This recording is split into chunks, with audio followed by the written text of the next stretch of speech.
அப்படி என்ன நல்ல காரியம் மஞ்சு? புரியல? உங்க அப்பா யாருன்னு இன்னைக்கு தெரிஞ்சே ஆகணும்னு நானும் அந்த முருகன் கிட்ட வேண்டி இருந்தேன். அதுக்காக நான் சேர்த்து வச்ச உண்டியல உடைச்சு இத காணிக்கையா அவர் உண்டியல்ல போட்டு வர போறேன். நீயும் வரியா?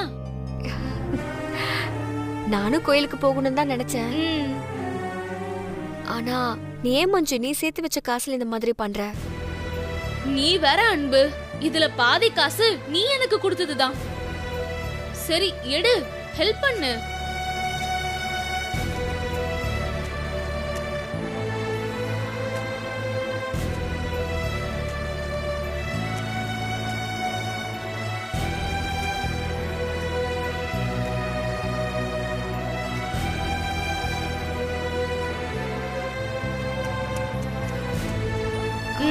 சரி வா. ஏய் மஞ்சு, நான் இப்ப என்ன சொல்ல வரேனா, நீ எதுவும் பேச வேணாம் அன்பு, என் கூட வா. வா மஞ்சு.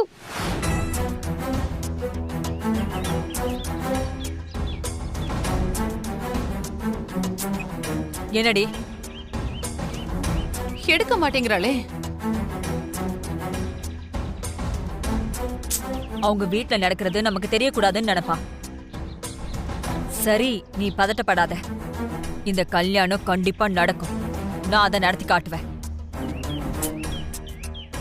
அந்த விஸ்வா எங்க இருந்தாலும் அவனை தூக்கிட்டு வந்து நம்ம அனன்யா காலத்துல தாலி கட்ட வைப்பேன்.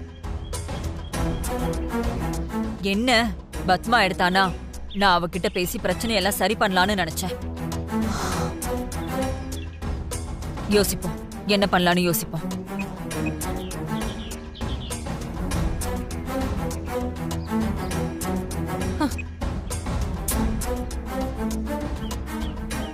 இரு பார்க்கலாம்.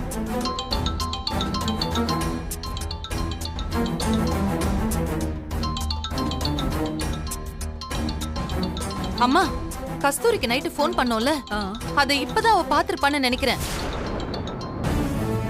எனக்கு தெரிஞ்சு அவதான் கால் பண்றாளோ. இரு, நான் போய் போன் எடுத்து. ஏமா அடிக்கட்டும். என்ன பேசுற நீ? இங்க பாரு, எடுக்க வேண்டாம், அடிக்கட்டும். மா, எடுத்து பேசினா அவ எங்க இருக்காங்கிற இடத்து தெரிஞ்சுக்கலாம்ல. அதுக்கு அவசியமே இல்ல. நீ சொல்றது எனக்கு ஒண்ணுமே புரியல. என்ன அவசியம் இல்லங்கிற? ஆமா மா, அவ நம்பரை கஷ்டப்பட்டு எடுத்து இப்ப நாம அவகிட்ட யாரோ மாதிரி பேசி அவ இருக்கிற இடத்த நம்ம தெரிஞ்சுக்கணும்ல. என்னம்மா இவ்வளவு கஷ்டப்பட்டு அவசியம் இல்லைன்னு சொல்ற? உனக்கு என்ன ஆச்சு? சொல்றேன், ஒரு நிமிஷம் இரு. மா, ஏமா இப்படி பண்ற? அவளுக்கு ஏதாவது சந்தேகம் வந்து அப்புறம் திருப்பி கூப்பிட்டா எடுக்காம போயிட போறா. ஒரு நிமிஷம் இருன்னு சொல்றேன்ல, கேளு. ஹலோ மங்காக்கா, அந்த கஸ்தூரி கிட்ட இருந்து அவ வாயாலேயே அவ இருக்கிற அட்ரஸ வாங்கிட்டேன். எப்படி? எப்படி சொல்றேன். சார் உங்க பேர்ல ஒரு இன்சூரன்ஸ் போட்டிருக்காரு. அந்த ஃபார்மாலிட்டிஸ் தான் மேடம். ஒரு சின்ன டவுட், அதான் மேடம் ஃபோன் பண்ணேன். இவர் ஏன் தேவையில்லாம இன்சூரன்ஸ் அது இதுன்னு போட்டிருக்காரு? மேடம், உங்க வீட்டு நம்பர் மட்டும் டவுட்டா இருக்கு, அதை மட்டும் கொஞ்சம் சொல்ல முடியுமா? இல்லங்க, எனக்கு அதுலலாம் விருப்பம் இல்ல. நான் அவர்கிட்ட சொல்லிக்கிறேனே. மேடம் மேடம் ப்ளீஸ் மேடம், இது அவர்கிட்ட மட்டும் சொல்லிடாதீங்க. அவரு உங்களுக்கு விஷயமே தெரிய வேண்டாம்னு சொன்னாரு. உங்க நம்பரையே கான்ஃபிடென்ஷியலா வச்சுக்க சொன்னாரு. நான் அவரு எடுக்கலன்னு தான் மேடம் உங்களுக்கு ஃபோன் பண்ணேன். நாட் ரீச்சபிள்னு வந்துச்சு. ஃபார்ம் வேற உள்ள கொடுக்கணும் மேடம், அதான் ஃபோன் பண்ணி கேக்குறேன். வீட்டு நம்பர் மட்டும் ராங்னு போட்டிருக்கு, அதை மட்டும் சொல்லுங்க மேடம் போதும். திரும்ப ஒரு தடவை அட்ரஸ் செக் பண்ணிக்கிற சொல்றீங்களா மேடம்? சரி, சொல்றேன், எழுதிக்கோங்க. இது ஒரு நிமிஷம் மேடம்.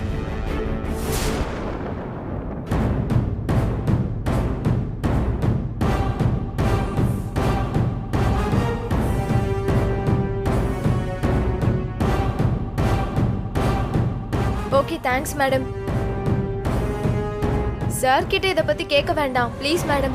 சரி, தேங்க்யூ மேடம். சூப்பர், அந்த அட்ரஸை எனக்கு உடனே அனுப்பிச்சிரு, சரியா? சரிங்க மேடம். எப்படி? அப்பாடா, இங்க பார், நீ அந்த பத்மா கிட்ட ஃபோன் பண்ணி பேசிட்டு நீ என்கிட்ட கொடு. நான் அந்த கஸ்தூரியை தூக்குற வேலையை பாக்குறேன். ட்ரை பண்ணு. சரிம்மா. கடவுளே எடுக்கணும்.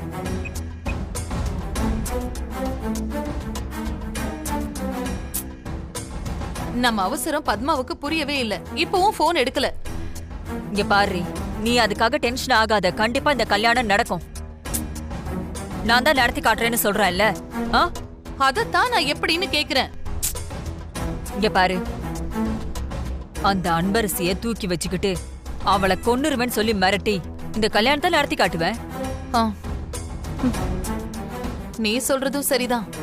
சரி, முதல்ல அத பண்ணு. ஆமா, அவன் இருக்கிற இடம் உனக்கு தெரியணுமே. ஓ,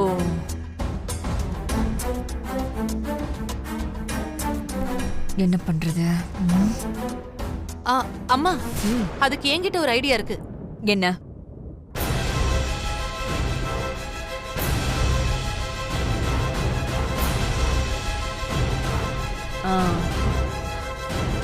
சூப்பர், முதல்ல அதை பண்ணு.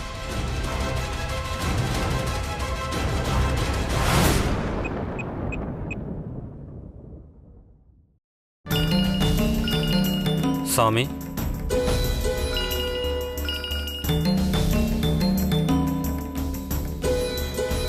ஃபோன் வந்திருக்கு.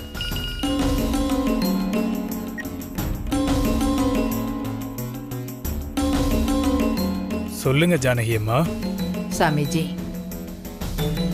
எனக்கும் மனசே சரியில்லை. அதான் உங்ககிட்ட பேசலான்னு ஃபோன் பண்ணேன். இங்க நடக்க இருக்கிற கல்யாணத்துல எனக்கும் சரி, சந்திராவுக்கும் சரி, துளி கூட விருப்பம் இல்லை சாமிஜி. நியாயமா அந்த அன்பரசிக்கும் விஸ்வாவுக்கும் தான் கல்யாணம் நடக்கணும். இதை எங்களால நிறுத்தவும் முடியல. சிவகாமியும் சரி, என் பேத்தியும் சரி, இப்ப போதா குறைக்கே அனன்யாவோட அம்மா வழி பாட்டி மங்காவும் வந்து சொல்ல சொல்ல கேட்காம கல்யாணம் நடத்துற வேலையை பாக்குறாங்க. அந்த பொண்ணு அன்பரசி ரொம்ப பாவம். அவ உள்ளுக்குள்ள வருத்தப்பட்டாலும் வெளியே காட்டிக்காம இருக்கா. ஜானகி அம்மா, நாம இந்த மாதிரி நேரத்துல அந்த பிரபஞ்ச சக்தியைத்தான் நம்பணும். அதுக்கு நீங்கதாம்மா வேண்டிக்கணும். நம்பிக்கையா இருங்க.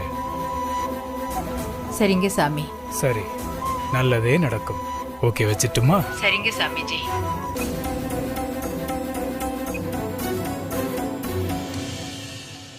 சாமிஜி, கேட்குறேன்னு தப்பா நினச்சிக்காதீங்க.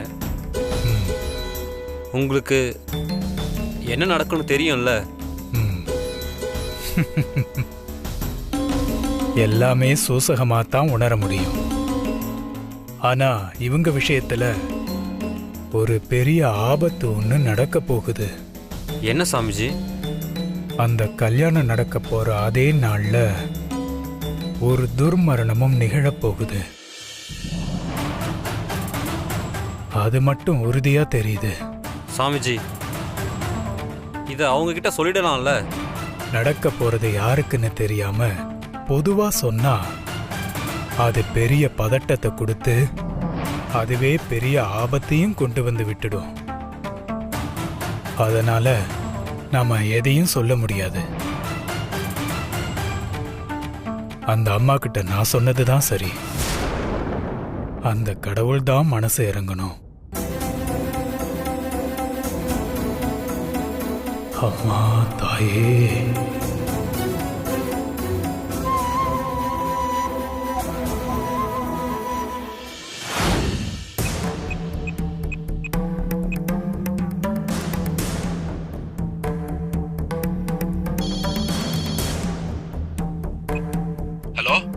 ஹலோ சார், நான் போஸ்ட் ஆஃபீஸ் தான் வந்துட்டு இருக்கேன். சண்முகம், இப்போ நான் எதுக்கு கால் பண்ணேன்னா, கொஞ்ச நேரத்துக்கு முன்னாடி ஒருத்தர் அர்ஜென்ட்டா ஸ்பீட் போஸ்ட் பண்ணணும்னு புக்கிங் பண்ண வந்தாரு. அப்புறம் தான் தெரிஞ்சது, நீங்க ஒரு நாள் ஏதோ ஒரு பொண்ணு வந்து அவங்க அப்பாவை தேடுறதாவும், அவர் மறுபடியும் போஸ்ட் ஆஃபீஸ்க்கு வந்தா தகவல் கொடுங்கன்னு சொல்லியிருந்தீங்கல்ல.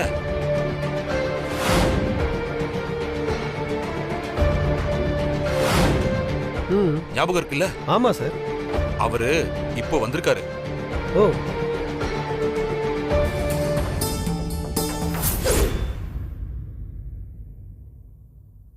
சார், இதை அர்ஜென்ட்டா ஸ்பீட் போஸ்ட் பண்ணணும். அர்ஜென்ட்னா சாரை போய் பாருங்க சார். சார்.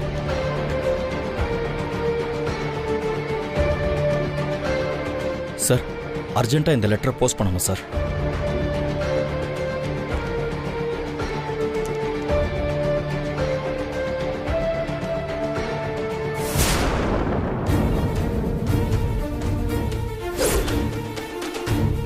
சார், இந்த கொரியர் பத்தி ஏதாவது தெரியுமா சார்?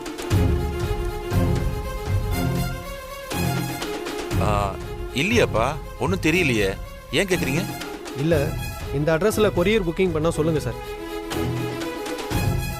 ஒரு பொண்ணு தான் அப்பாவை தேடி வந்தது சார். பாவம் சார் அந்த பொண்ணு, மறந்துடாதீங்க சார். கண்டிப்பா சொல்றேன்ப்பா.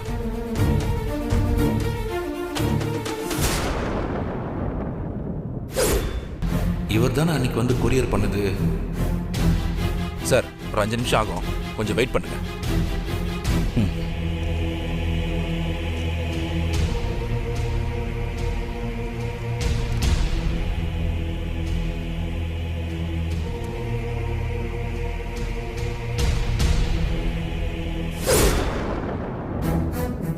சார், அவர் போயிட்டாரா?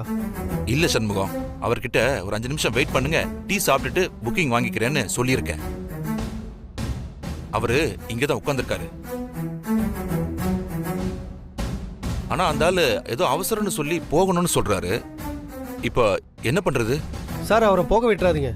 இப்பவே அந்த பொண்ணுக்கு ஃபோன் பண்றேன். சரி சரி, நான் சமாளிக்கிறேன், நீங்க சீக்கிரம் வந்துருங்க. Okay sir.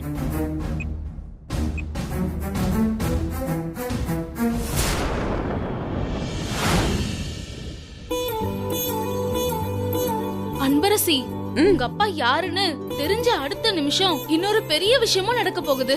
அதை யாரும் எதிர்பார்க்க மாட்டாங்க. என்ன விஷயம்? ஆமா, உங்க அப்பா யாருன்னு தெரிஞ்சு நீ போய் அவரை பார்க்கும்போது உனக்கும் விஸ்வாசம் இருக்கும். நிச்சயம் வரைக்கும் போய் நின்னதெல்லாம் அவருக்கு தெரியும். அதே நேரம் இப்ப இந்த அனன்யா விஸ்வாசர் கல்யாணத்துக்கு ஏற்பாடு பண்ணிருக்கிறதும் அவருக்கு தெரியும்.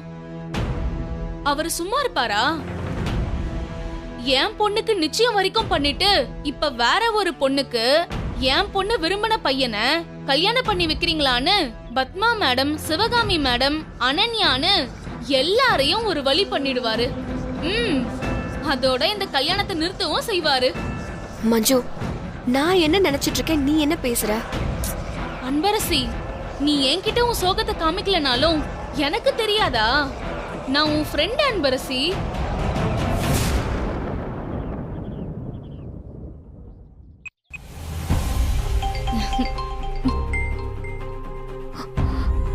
என்ன, நாம போய் பார்த்துட்டு வந்து போஸ்ட்மேன் கூப்பிடுறாரு. பேச அன்பு. ஹலோ அன்பரசியா? ஆமாண்ணா, நான் போஸ்ட்மேன் பேசுறேம்மா. தெரியும்ண்ணா, நான் உங்க நம்பரை சேவ் பண்ணி வச்சிருக்கேன். அம்மா, உங்க அப்பா திரும்பவும் அந்த அட்ரஸுக்கு போஸ்ட் பண்ண போஸ்ட் ஆஃபீஸ்க்கு வந்திருக்காரு. அப்ப நான் சொன்னதால அந்த புக்கிங் ஆபீசரு அவர் அங்க ஏதோ சொல்லி உட்கார வச்சிருக்காரு. நீ எங்க இருக்கப்போ? அப்பாவா? அன்பு அண்ணா, என்னென்ன சொல்றீங்க? அவரை ரொம்ப நேரம் அங்க உட்கார வைக்க முடியாதுமா. அவரு அர்ஜென்ட்னு வேற சொல்லியிருக்காரு. நீ அவரு போறதுக்குள்ள வந்துறியா?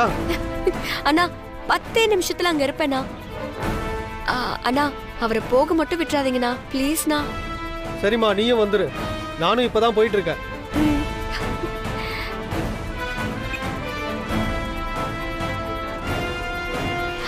முருகா,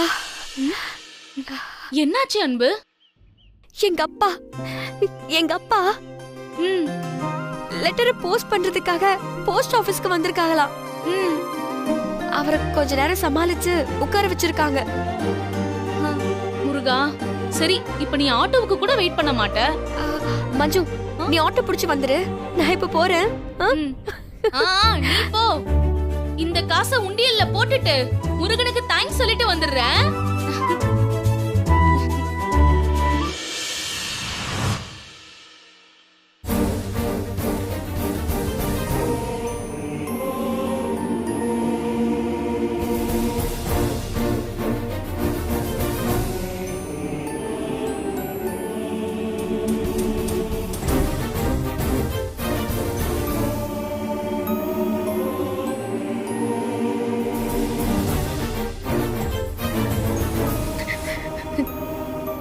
இப்படி ஒரு விஷயத்த பண்ணிட்டு போயிட்டானே.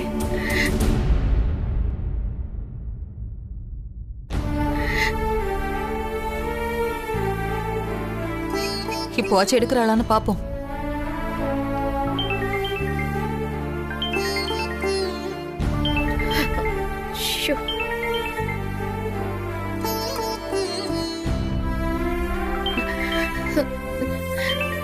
ரிசப்ஷன் ஹாலுக்கு கிளம்பியாச்சான்னு கேட்க சிவகாமி போன் மேல போன் பண்ணிக்கிட்டே இருக்காங்க. ஷோ,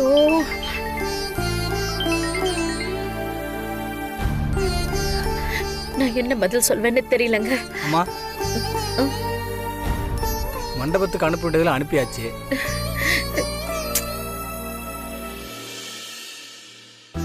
கடைசி வண்டி போகுது, ஏதாவது கொண்டு போனா சொல்லுங்கம்மா. அதெல்லாம் ஒண்ணும் இல்ல, நீங்க கிளம்புங்க. அப்படி ஏதாவது மிஸ் ஆனா கூட நாங்க வரும்போது எடுத்துக்கிட்டு வந்துடுறோம். இப்போ நீங்க போங்க. சரிங்க சார்.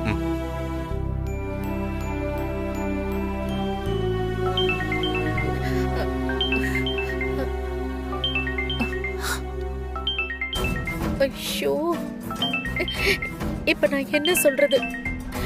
விஷ்வா லெட்டர் எழுதி வச்சுட்டு போயிட்டான்னு சொல்லுவா முடியும்?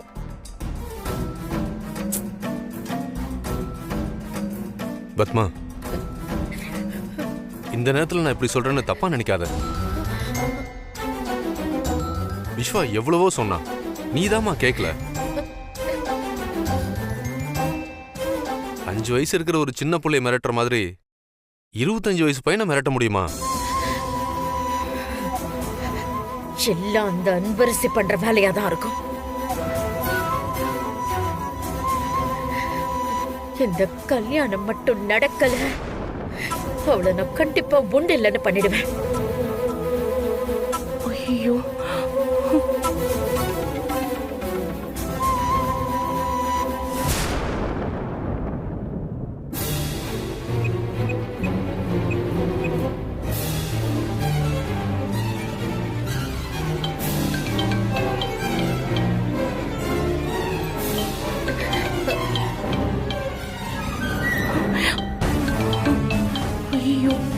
என்ன விஸ்வா கூப்பிடுறான்?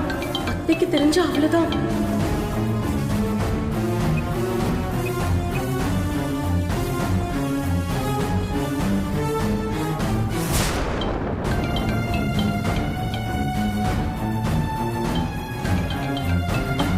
யாரு அது?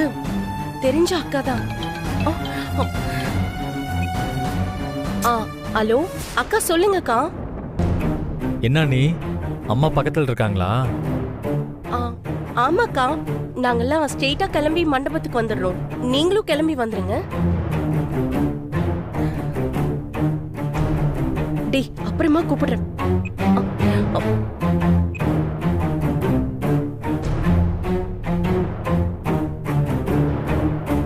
அத்தைக்கு டவுட் வரல. நல்ல வேலை, இவன் பண்றதையும் பண்ணிட்டு அத்தை பக்கத்துல இருக்கும்போது கூப்பிடுறான். தெரிஞ்சது நம்மளையும் ஒரு வழி பண்ணிடுவாங்க.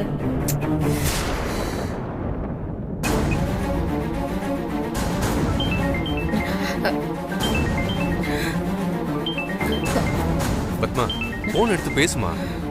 அவங்களும் விடாம கால் பண்ணிட்டே இருக்காங்கல்ல.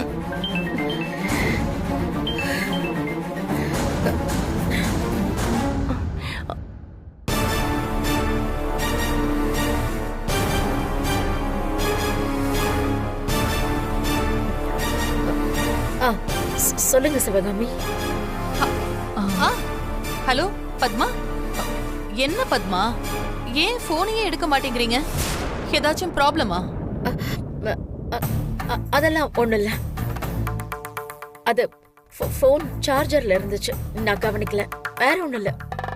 ஆனா உங்க குரல் டல்லா இருக்கிற மாதிரி எனக்கு தெரியுதே. அது வந்து அது என்ன பத்மா, ஏன் என்கிட்ட சொல்றதுக்கு தயங்குறீங்க? இப்போ உங்க குடும்பம் என் குடும்பம் மாதிரி. எதுவா இருந்தாலும் சொல்லுங்க, நாங்க இருக்கோம்.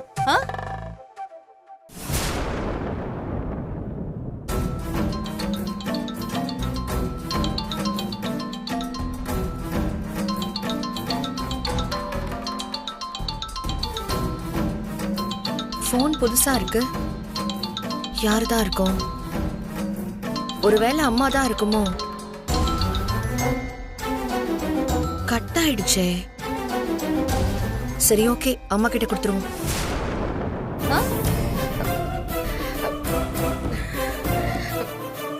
சிவகாமி, இங்க இங்க ஒரு ப்ராப்ளம்.